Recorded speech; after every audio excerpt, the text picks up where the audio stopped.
नमस्ते। इस वीडियो का टाइटल पढ़कर शायद आपको ऐसा लगा हो कि ये वीडियो भी YouTube पर पड़ी उन तमाम वीडियो जैसी है जिनमें दिखाते हैं कि दुनिया का अंत होने वाला है, मगर लास्ट में पता चलता है कि कुछ ऐसा है ही नहीं और ये सिर्फ लोगों को अट्रैक्ट करने की एक टैक्टिक है।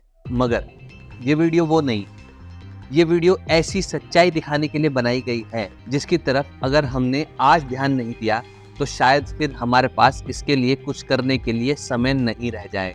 इसलिए वीडियो शुरू करने से पहले आप यहाँ नीचे देखिए, ये है क्लाइमेट क्लॉक। आज जब मैं ये वीडियो बना रहा हूँ तो दुनिया को एक भयंकर आपदा से बचाने के लिए सिर्फ इतना टाइम बचा है और जब आप ये वीडियो देख रहे होंगे तब इससे भी कम टाइम बचा होगा। मैं इस वीडियो के डिस्क्रिप्शन में इसका लिंक लिख दूंगा, जहां पहुंचकर आप इस क्लॉक को रियल टाइम में देख सकते हैं। मगर ये क्लॉक है क्या बताती है, इससे हमारे जीवन पर क्या असर पड़ेगा और हम इसके लिए क्या कर सकते हैं, आइए जानते हैं। अपनी नेक्स्ट वीडियो के लिए जब मैं टॉपिक ढूंढ रहा था तो मेरी नज़र इस वीडियो पर पड़ी जिसे YouTube पर साझा किया था हमारे फुनसुक वांगडू यानी कि लद्दाख के सोनम वांगचुक ने। इस वीडियो में इनके हाथ में ये क्लॉक थी जो ये बताती है कि हम क्लाइमेट इमरजेंसी में, आज जब पूरी दुनिया में जाति, धर्म, समुदाय के नाम पर झगड़े हो रहे हैं, तब हमारे पास दुनिया में मानव जाति को बचाने के लिए सिर्फ इतने दिन बचे। मतलब कि अब हालत इतनी सीरियस हो गई है कि अगर हम अभी से बोल्ड और तेजी से डिसीजंस नहीं लेते हैं तो ग्लोबल वार्मिंग को 1.5 डिग्री सेल्सियस ऊपर जाने से रोकना मुश्किल हो जाएगा और फिर हमारे चारों ओर तबाही का मंजर होगा। समुद्र की बर्फ और ग्लेशियर्स पिघलने से सी लेवल का अचानक बढ़ जाना, जंगलों में आग, असहनीय हीट वेव, सुनामी और बहुत कुछ। इस क्लाइमेट क्लॉक को दुनिया के बेहतरीन साइंटिस्ट ने मिलकर बनाया है। इसका पहला वर्जन न्यूयॉर्क सिटी के यूनियन स्क्वायर में लगाया गया। ये एक तरह की वेकअप कॉल है हम सब के लिए। अगर हमने अभी से अपने कार्बन एमिशन पर कंट्रोल नहीं किया तो हम इरिवर्सिबल डैमेज के करीब पहुंच जाएंगे। आइए जानते हैं पूरी दुनिया इसके लिए क्या कर रही है। ये एक मैप है दुनिया का जो दर्शाता है कि दुनिया भर के देशों ने अपने कार्बन एमिशन को नेट जीरो पर लाने के लिए कितने साल का गोल रखा है। सबसे अच्छी खबर कोमोरोस, भूटान, गैबोन, सूरीनाम और गुयाना है। इन्होंने क्लेम किया है कि उन्होंने पहले ही नेट जीरो अचीव कर लिया है। ये दुनिया के वो देश हैं जो कार्बन न्यूट्रलिटी को अचीव कर चुके हैं और एक्चुअली कार्बन नेगेटिव, यानी कि ये देश कार्बन डाइऑक्साइड जितना एटमॉस्फेयर में डाल रहे हैं उससे ज्यादा एटमॉस्फेयर से कार्बन डाइऑक्साइड हटा रहे हैं।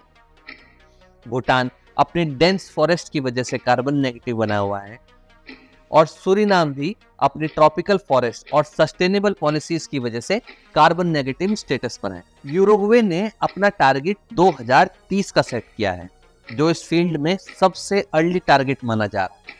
उसके बाद यूरोप के फिनलैंड ने 2035, ऑस्ट्रिया आइसलैंड 2040, जर्मनी स्वीडन 2045 और अफगानिस्तान, नेपाल, पाकिस्तान जैसे 124 देशों ने अपना टारगेट 2050 तक रखा है। लेकिन दुनिया के सबसे बड़े कार्बन एमिटर चाइना ने, जिसका कुल उत्सर्जन दुनिया के टोटल कार्बन एमिशन का 32.88% है, उसने अपना नेट जीरो कार्बन एमिशन का टारगेट 2060 रखा है। कोई इसे एक क्लॉक दिखाओ भाई, इससे बढ़िया तो रखता ही ना कोई टारगेट। कजाकिस्तान, यूक्रेन, ऑस्ट्रेलिया और सिंगापुर ने तो 21वीं शताब्दी के अंत तक का टारगेट सेट किया है। मुद्दा ये नहीं है कि किसने किस साल का टारगेट सेट किया है, मुद्दा ये है कि उस टारगेट को अचीव करने के लिए काम कितना सीरियसली कौन कर रहा है। यूरुग्वे ने सबसे पहले 2030 तो कमिट कर दिया, मगर अभी तक उसके इंटरनल लॉ में भी कुछ पक्का नहीं हुआ है।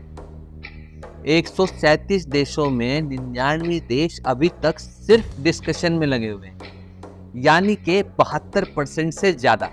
रशिया, उसने अपना नेट जीरो का टारगेट 2060 तक सेट किया है। इंडोनेशिया ने 2060 और इंडिया ने 2070।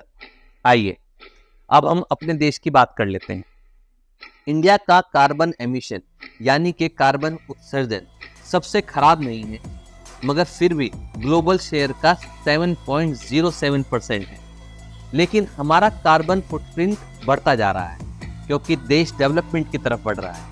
इसलिए हमारा कार्बन फुटप्रिंट 2040 और 45 तक अभी और बढ़ने की संभावना है।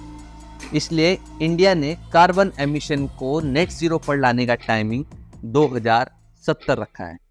फिलहाल इंडिया की प्रायोरिटी इकोनॉमिक ग्रोथ, जो लाखों लोगों को गरीबी से निकालने के लिए। इस ग्रोथ से एनर्जी की डिमांड भी बढ़ेगी। फाइनली हम ऐसे समय पर खड़े हैं जहां तरक्की भी करनी है और अपने ग्लेशियर्स को बचाना भी है और अपनी आने वाली पीढ़ी को भी बचाना है। सरकारें तो अपना काम करती रहेंगी, पर आइए आखिर में ये जान लेते हैं कि हम एज ए इंडिविजुअल ऐसा क्या कर सकते हैं कि हम एक कदम नेट जीरो की तरफ बढ़ा सकें। 100 बात की एक बात, हमें अपना कार्बन फुटप्रिंट घटाना होगा।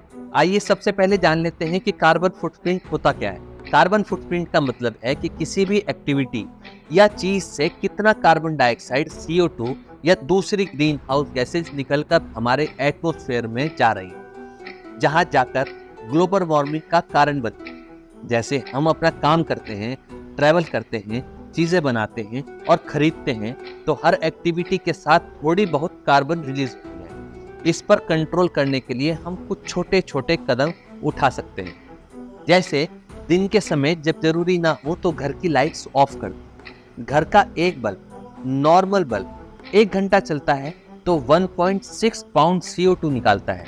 CFL लगभग 1051 पाउंड्स पर ईयर निकालती है और LED बल्ब लगभग 451 पॉइंट्स निकालता है।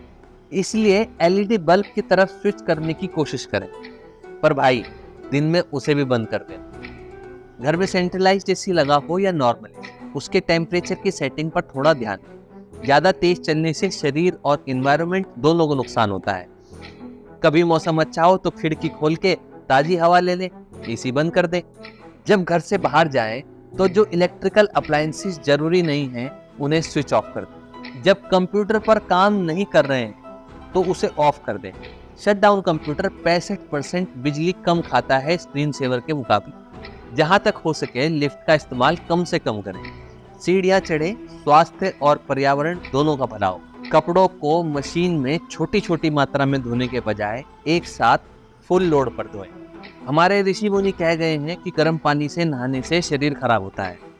आज भी वही गर्म पानी के नहाने से शरीर भी खराब होता है और कार्बन फुटप्रिंट भी ज्यादा होता है, तो थोड़ा उस पर भी ध्यान दें। पेपर प्रिंट कराने हैं दोनों साइड से करें। कम कागज मतलब कम पेड़ काटने पर। जहां तक हो सके चीजें रीयूज करना शुरू करें। सिंगल यूज प्लास्टिक का इस्तेमाल कम से कम करें। अगर थोड़ी दूरी पर जाना है तो पैदल चले जाएं। जितना कम व्हीकल का इस्तेमाल होगा उतना कम कार्बन फुटप्रिंट होगा और शरीर भी स्वस्थ रहेगा। नॉनवेज खाना बंद कर सकें तो सबसे बढ़िया, नहीं तो कम कर दें। मीट और डेयरी उद्योग 14.5% रिस्पॉन्सिबल है ग्लोबल ग्रीन हाउस के कुल एमिशन के लिए। नॉन सीजनल फ्रूट्स और सब्जियां खाने से उनके मेंटेनेंस और ट्रांसपोर्टेशन में भी बहुत ज्यादा कार्बन फुटप्रिंट जमा होता है। पॉलीथीन का इस्तेमाल कम से कम करें। हो सके तो राशन का सामान एक साथ ले आए और घर से अपना कोई कंटेनर लेकर चलें। फास्ट फैशन बहुत जल्दी ट्रेंड में आता है और बहुत जल्दी नालियों में भी चला जाता है। यह डंप करना पड़ता है, उससे बचें। अपने पुराने कपड़े किसी गरीब को दान कर दें, किसी के काम आए। यूं तो ये लिस्ट इतनी लंबी है कि एक वीडियो में बताई नहीं जा सकती, पर एक महत्वपूर्ण पॉइंट और बताना चाहूँ। हमारी बिजली, हमारा पैसा, हमारा घर और हमारे घर में हमारा सबमर्सिबल या हमारा जेट पंप, और अब हम इससे खुद भी नहाएंगे, अपनी गाड़ी को भी नहलाएंगे, कोई घर में जानवर है तो उसे भी नहलाएंगे और कुछ नहीं मिला तो अपने आसपास की सड़कों को धो डालेंगे। इस मेंटेलिटी से बाहर निकलना होगा। एक तो उस पानी को निकालने में बिजली लग रही है और ऊपर से वो पानी ही अपने आप में बहुत बड़ा धन है।